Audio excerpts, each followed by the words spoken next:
Presidential Broadcast Service. Radyo Pilipinas. Radyo Publiko ng Bagong Pilipinas para sa Bagong Pilipino. Naghahatid ng mahahalagang balita at impormasyon na uugnay ng pamahalaan sa sambayanan. Tulay sa himpapawid ng serbisyo publiko. Radyo Pilipinas. Radyo Publiko.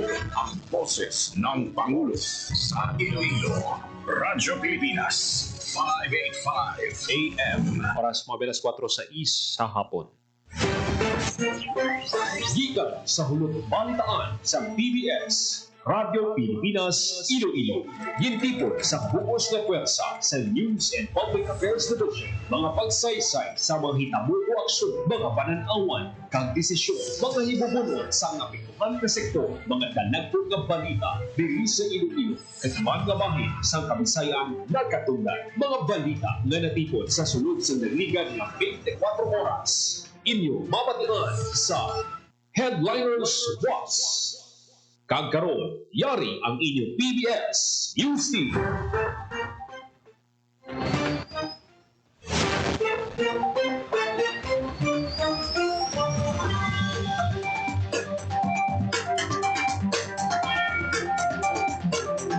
Mayong hapon, ini ang Headliners Watch.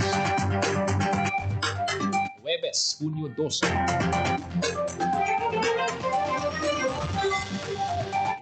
Balita Joseph Paul Nobleza Tarosa kagkaroon sa mga pangulong dinalan. Philippine flag ginpadunggan kadungan sa selebrasyon sang araw ng kalayaan. Iloilo City nagupod man sa selebrasyon sang araw ng kalayaan.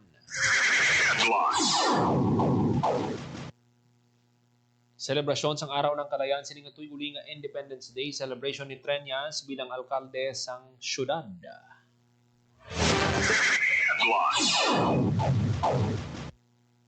Kalig-on bilang isa ka pungsod gindumdum sang PRO6 subong nga adlaw sang kahilwayan. Suwag Ilonggo Party List Representative Jojo ang nagsumpa para sa ikaduha nga termino para sa padayon nga kampiyon nga pagserbisyo. DTI 16 panumdom ang pag-check sang label sa pagpamakal sang school items. Kagaron sa detalye na sang aton mga balita. Radyo Pilipinas. Radyo Pilipinas News. Ginatagan sang pasidungog ang Philippine flag sa giniwat nga selebrasyon sang araw ng kalayaan sa syudad sang Iloilo Hunyo 12. Naghatag sang tribute si Attorney Mark Malabor sang Masonic District Region 6 agad ipakilala ang hayahay sang pungsod bilang simbolo sang kahilwayan. Sa tribute in pangabay ni Malabor ang mga Ilonggong nga palanggaon sa kabligan ng hayahay ag ginbilin nga tanda sa mga baganihan nga nag-usik sang kabuy para sa pungsod sa Pilipinas sa Mayo 28 tubtob Hunyo 12 kada tuig ginasaulog ang National Flag Days. Radyo Pilipinas. Radyo Pilipinas News. Iloilo City nagupod man sa selebrasyon sang araw ng kalayaan. Detalye sa balita sa report ni Hope Torrechante. Radyo Pilipinas. Radyo Pilipinas. Report.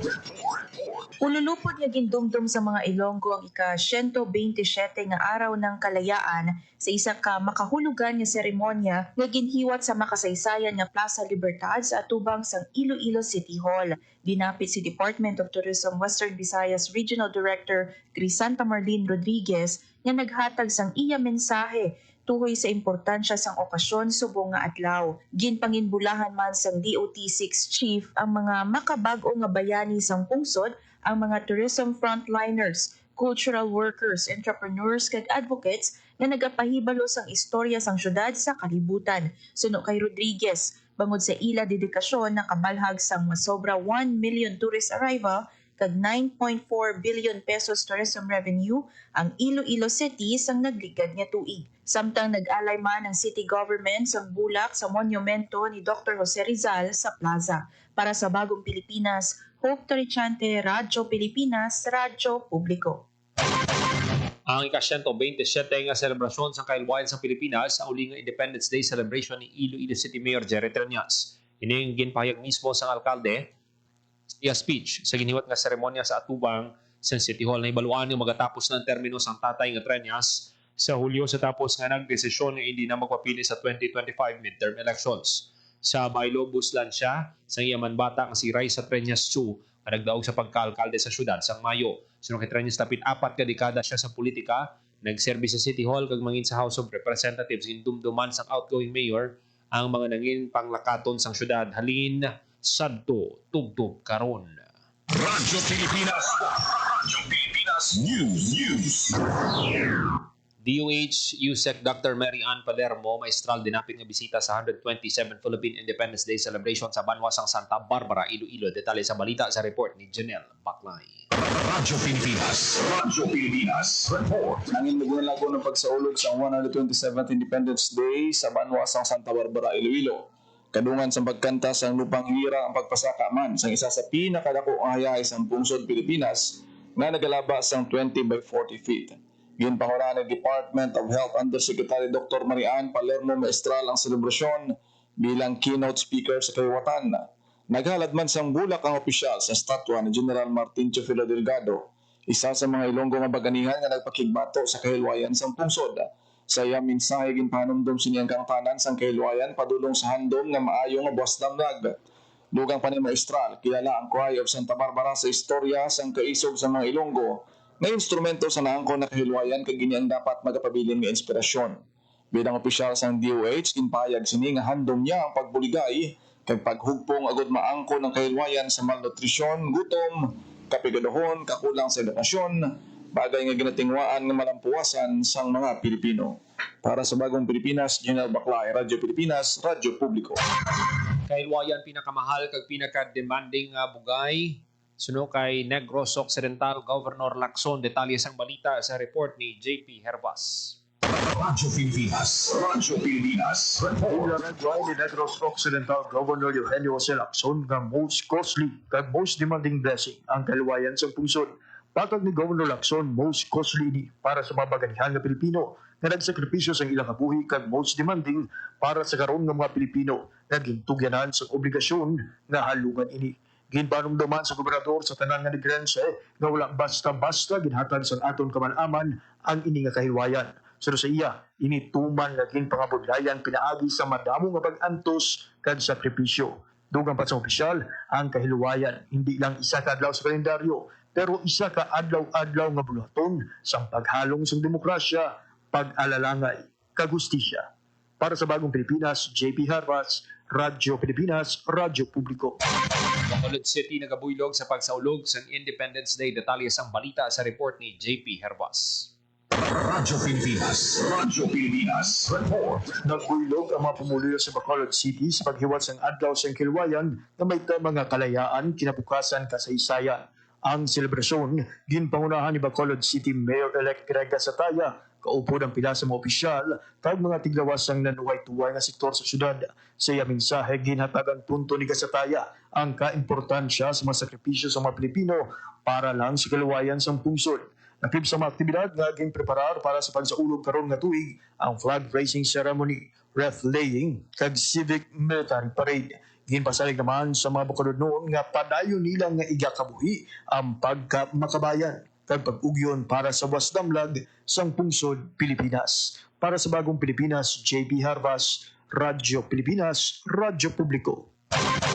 Buylog ang kapulisan sa Police Regional Office 6 sa pagsaulog sa ika-127 nga adlaw sa kahilwayan nga giniwat sa Heroes Wall sa Camp Martin Delgado sa syudad sa Iloilo. Ang selebrasyon ginpangunahan ni PRO6 Director Brigadier General Jack Wonky. Pagintaganig talupangon ng masobre sa kasiglo nga kalig-on kag kadalagan sa Pilipinas bilang isa ka pusod. Sino kay General Wonky bilang pagkilala sa sakripisyo sa mga baganihan dapat tagan importansyang unity, pagpalanga sa pungsod kapag pasiguro sang kalinog ag katawhay sa komunidad. Ang uniforme sang kapulisan suno sa opisyal may simbolo sa mga baganihan nga nagpakigbato para sa aton kahilwayan. Isa ka panumdum kung paano kita nila ginpakigbato kag kung paano naton para yunon ang pagpakigbato para sa aton pungsod. Sa pagsaulog sa ika-127 nga anibersaryo sang adlaw sa kahilwayan sa bunga Hunyo 12, ginaghiwat man sang oath-taking ceremony sa Pavia, Iloilo bilang representante sang Uswag Ilonggo Party List si Jojo Ang para sa iyay kaduwa nga termino para sa dayon nga kampiyon nga pagserbisyo. Dakong pagsalamat ni Congressman Ang sa tanan sa ginpakita nga pagsalig kag pagsuporta ginsiling niya nga bilang tingog sang tagsa ka mga Ilonggo sa Kongreso Dala niya mga damgo, mga panghangkat ng mga handom para sa mas madamo kag may niswagon nga buwas damlang. Dugang ginsiling ni ang uswang Ilonggo padayon nga mga pabilin nga tingog sang pumuluyo para sa edukasyon, trabaho, ikaayong lawas kag kauswagan sa komunidad. Oras sa Radyo Pilipinas alas 4:16 sa hapon. Dugang ang mga balita sa pagbalik sang Headliners Boss.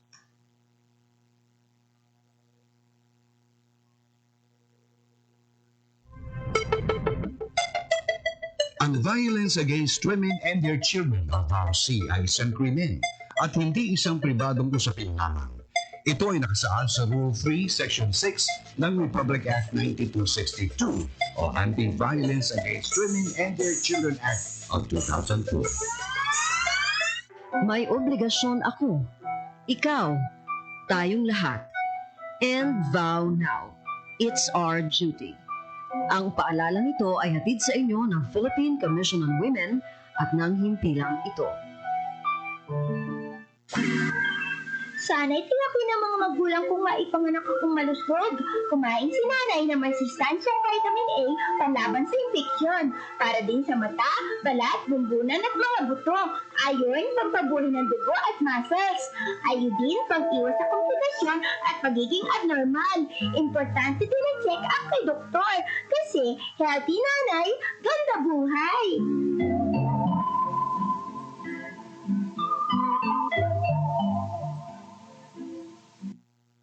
Isang gabi, pauwi na sina Daisy at Eric galing sa sine. Eric, saan pa tayo pupunta? Gabi na, uwi na tayo. Ha? Bakit? Anniversary natin ngayon. Tsaka sundali lang naman tayo sa motel eh. Ang kulit mo naman eh. Sinasabi ko na sa'yo na hindi pa ako handang makipag-sex. Tsaka paano kung mabundis ako? Diyos naman ho, ako bahala. Sumama ka na sa akin. Kung mahal mo ko, patutunayan mo. Anong gagawin ko? Mahal ko siya pero ayoko pa talaga eh. Basta. Ano? Halika na. Sabi ko na sa'yo, ako bahala. Eric, sa kanilang natin gawin to. Palagay ko, hindi pa talaga itong tamang panahon. At kung ako naman ang mahal mo, makapaghihintay ka, di ba? Isipin ang kapakanan, plano ang kinabukasan. Abutin ang ninanais, hindi kailangang magtiis. Isang mapagpalayang mensahe hatid sa inyo ng Sentrong Sigla, Angat Pinoy 2004 at ng himpilang ito sa pakikipag-ugnayan sa Women's Media Circle Foundation. Hatid ay balita, impormasyon at sari-saring kaalaman tungkol sa sektor ng agrikultura sa ating bayan. Usapang Agrikultura kasama ang Department of Agriculture. Alamin ang mga hakbang ng administrasyon para mas mapaunlad pa ang iba't ibang industriyang agrikultural at pakinggan ang mga proyektong handog sa mamamayan upang mapalago ang kanilang mga kabuhayan. Usapang Agrikultura, Lunes hanggang Biyernes, alas 5 ng umaga, dito lang sa Radyo Pilipinas. This is a public service announcement. Isang paalala mula sa National Telecommunications Commission, National Capital Region o NTC-NCR. Ang kanilang Oplan Contra Tax Scams. Oplan Contra Tax Scams. Binabalaan ng publiko sakaling kayo ay makatanggap ng kakaibang text messages sa mga di kilalang numero o di kaya ay mga text messages na may kahina-hinalang mga link. Huwag pansinin, huwag pindutin, huwag i-click ang link. Huwag i-click ang link. Ipagbigay alam agad sa NTC website ntc.gov.ph o kaya isumulat sa kanilang email na contratextscam@gmail.com. Sa mga panahong ito, huwag padaya, maging wais na madla. Makibahagi sa Oplan Contra Tax Scam. This is a public service announcement. Public service announcement from PBS, Presidential Broadcast Service, and Radyo Pilipinas.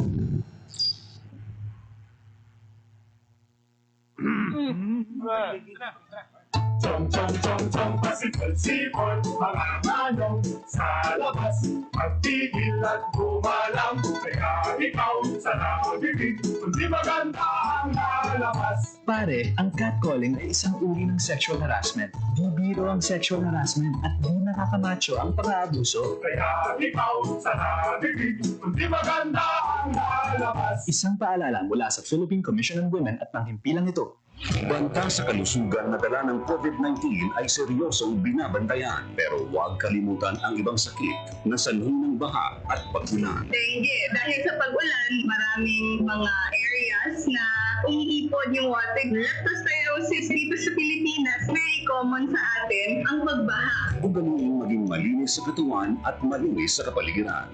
Sa ganitong paraan, siguradong sakit ay maiiwasan. Hanapin natin yung mga breeding ground where infected tenants, baon tayo ng botan, or hintayin natin mawala yung baha. Ngayon, mas nagugugas yung mga tao, mas better yung hygiene. Tayo ang simula. Sa pagiging malinis at maingat, ating malalabanan mga sakit na hatid ng pabago-bagong pihit ng panahon. Isang paalala mula sa Radyo Pilipinas. Ang suwit ay pang-mang-mang, ang suwipol ay pang-bung-bang. Ang babae sa lansangan, huwag ilitan kundi galang. Pare, ang catcalling ay isang uri ng sexual harassment. Di biro ang sexual harassment at di nakakamacho ang pang-aabuso. Huwag ilitan kundi galang. Isang paalala mula sa Philippine Commission on Women at ng himpilang ito. Maging mapanuri, huwag maging biktima. Ito ang karanasan ni Joanna, Elena at Shona. Sinabi niya sa nanay ko, mabibigyan nila ako ng trabaho. Pwede niya daw akong gawing singer. Sa abroad daw. Doon ako pupunta para magtrabaho. Hindi niya sinabi yung trabaho ay sumayaw ng nakahubad. Kinulong ako kasama ng mga ibang babae at hindi pinakain. Umabot ako ng Singapore. Pinilit naman ako makipagtalik sa mga foreigners. Doon ako nabuntis. 15 years old lang ako noon. Dito sa Pilipinas, 100,000 na bata ay pinapasok sa sex trade. Ang child trafficking ay isang krimen. Mag-report sa Action Line 02-1343. Hindi mo kailangang makita ang mga mukha nila para maramdaman ang takot nila. Isang paalala mula sa ECPAT Philippines, Interagency Council Against Trafficking, PIA at ng himpilang ito. For 53 years, the people suffered from heartless communist terrorists who killed thousands and are killing thousands more. They destroyed families, our youth, and their dreams. There should be accountability for human rights abuses and ISL violations. Our people have had enough of this senseless violence. Thousands have already surrendered For genuine peace and development. Together, victory will be ours. Mabuhay ang Pilipinas! Mabuhay ang kalayaan! Sa pagdiriwang ng ika-127 anibersaryo ng kasarinlan ng Pilipinas, ating isapuso, kalayaan, kinabukasan, kasaysayan. Gawin nating inspirasyon ang mga aral mula sa ating kasaysayan para humubog ng matatag na kinabukasan. Ating pagyamanin ang ating kalayaan at gamitin ito para sa ikabubuti ng sarili, higit lalo ng mas nakararami, tungo sa nagkakaisang bagong Pilipinas. Kaisa sa taas noong pagdiriwang ng Kalayaan 2025, Presidential Broadcast Service at Radyo Pilipinas, Radyo Publiko, 738.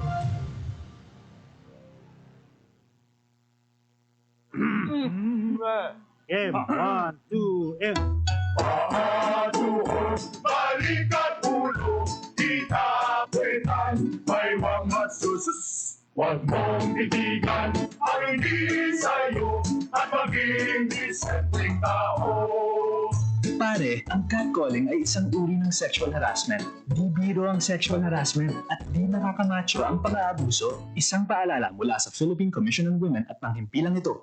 Sa Philippine Economic Briefing, inilahad ni Pangulong Ferdinand Romualdez Marcos Jr. na unti-unti na nakakapagod ang ekonomiya ng Pilipinas sa epekto ng pandemya.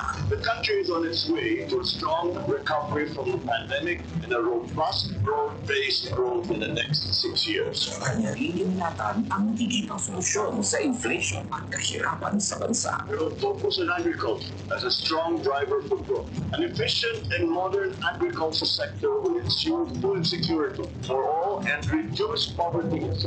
Sa huli, kanyang ibinida ang mga hakbang upang masiguro ang pagbangon at ikabubuti ng buhay ng bawat Pilipino. My government will swing the doors even wider for high-value investments from both the domestic and international business communities. More investments mean higher economic activity and more jobs, and then a better life for Filipinos. Pangulong Romualdez Martin Jr. Sa 77th United Nations General Assembly. Sa Radyo Pilipinas. Special coverage. Time to celebrate kulturang Pinoy. Tradisyon, musika, sining, literatura, at iba pa. Anything and everything fun and Filipino. Ito ang Pinoy Kultura. Kung pagandahan lang ng arkitektura, ang Pilipinas ay hindi magpapahuli sa ibang bansa. Patunay dito ang San Carlos Seminary, Rizal Theater, Capitol Theater, Manila Jockey Club, ang University of the Philippines Library and Administration Building at ang Rizal Shrine. Ito ang mga likha ni Juan Felipe de Jesus Nakpil, ang tinaguriang Dean of Filipino Architects. Si Juan Nakpil ay nag-aral at nabigyan ng bachelor's degree in mechanical engineering sa Estados Unidos. Siya at ilan pang iba ang nagtaguyod ng Philippine College of Design in 1941, which unfortunately did not survive the Second World War. In 1973, Juan Felipe de Jesus Nakpil was named National Artist for Architecture. When he died in 1986, he was given a state funeral and was buried at the libingan ng mga bayani. Yan ang Pinoy Kultura because our culture is cool. To know Radyo Pilipinas. Radyo Pilipinas News. Aton nga mga balita diri sa Headliners Boss. Radyo Pilipinas. Radyo Pilipinas News. Estado sang Regional Police Drug Enforcement Unit 6 ang duha ka nagaduso sang illegal nga droga sa ginpatigayon nga buy-bust operation sa Zone 1, Barangay Santo Niño Norte, Arevalo, Iloilo City. Ang mga suspect ginkilala nga sanday alias Toting, 42 anyos, kag residente sang Zone 3, Barangay San Juan Molo. Kag alias Ana, 40 anyos, kag tumandok sang Barangay Agisan, Himamaylan City, Negros Occidental. 160 grams ang shabu nga nagabalor sang 1,088,000 pesos ang nakumpiska sang kapulisan sunod kay Police Brigadier General Jack L. Wonky, Director sang Police Regional Office 6 ang operasyon resulta sang pagbinuligay sang komunidad. Kumitido ang PRO6 nga pabaskugon pa ang kampanya para proteksyonan ang mga komunidad batok sa malaing nga epekto sang illegal nga droga. Radyo Pilipinas. Radyo Pilipinas News. Urban Department of Trade and Industry Western Visayas sa tanan nga magapamakal sang school items nga mag-check sang label sa pagbakal sang pad paper, i-check ang numero sang panid, klase sang papel, brand name o kung trademark, pati na ang pangalan kag address sang manufacturer. Sa lapis, pangitaw ng brand name o kung trademark, hardness symbol, kag pungsod sa diin inigin obra sa karon, magluwan sa mga nasambit ng mga detalye. Importante nga ma-check kung may nakasulat nga non-toxic na nagapayag ini ang nakapasar sa ginapahanugutan nga toxicity level sa Food and Drug Administration. Panugyan sa DTI sa publiko, likawan ng rush kag magpamakal sang temprano, mag-check kung may promo kung diskwento, kagamito ng ginpagwa nga price guide agon mangin wais sa pagpamakal sang school items. Radyo Pilipinas. Radyo Pilipinas News.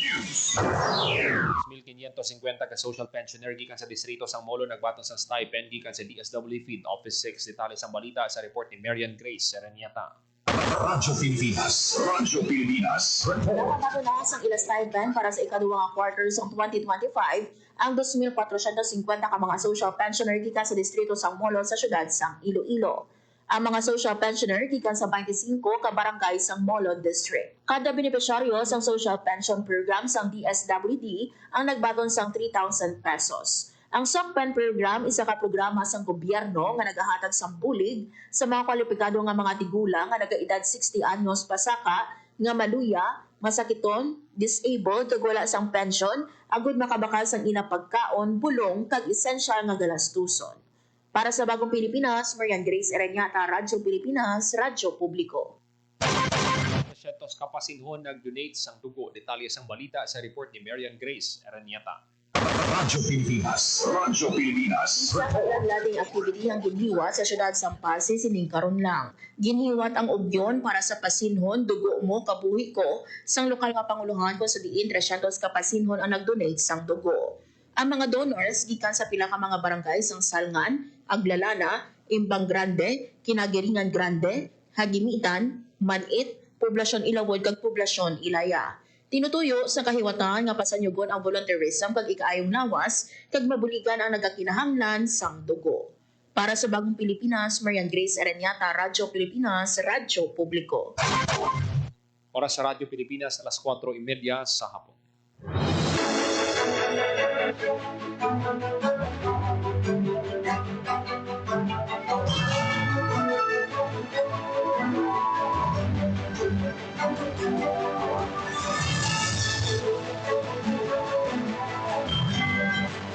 Kagamihan manatipon nga balita sa PBS Radio Pilipinas Iloilo News Team. Huwebes, Hunyo 12, tuwing 2025. Para sa Bagong Pilipinas, Joseph Paul Noblesa, Tarosa, Radio Pilipinas, Radio Publiko. Ang inyong tulay sa himpapawid ng serbisyo publiko. Ang Presidential Broadcast Service, Radyo Pilipinas, Radyo Publiko. Radyo Pilipinas.